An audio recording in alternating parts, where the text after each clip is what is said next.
Take me back to election night 2020.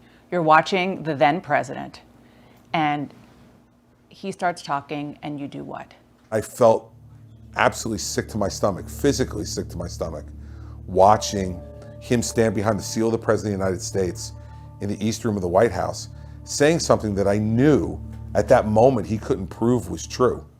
But he was saying it as if it was an absolute fact. We were getting ready to win this election. Frankly, we did win this election. You cannot, as President of the United States, stand up there and say that the election was stolen to the American people as your first statement after the results are coming in, unless you have absolute concrete proof. And that's the prosecutor in me, I guess. I felt like it was the obligation of even someone who had been a supporter of his, had voted for him earlier that day, to say what the truth was. And the truth was that at that moment, there was no evidence that the election was being stolen. And in fact, we're now, nearly a year later, and there still isn't any evidence that the election was stolen. And he's still saying it. Yes.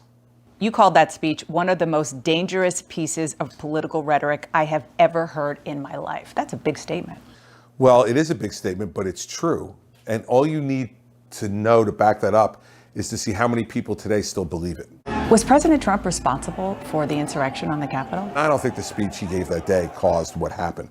I think everything that he was saying from election night forward incited people to that level of anger. I mean, that makes it worse. That's worse than one speech. Well, that's my point. My point is that I think people minimize what happened on the 6th by pointing to the speech that he gave on the ellipse on the 6th.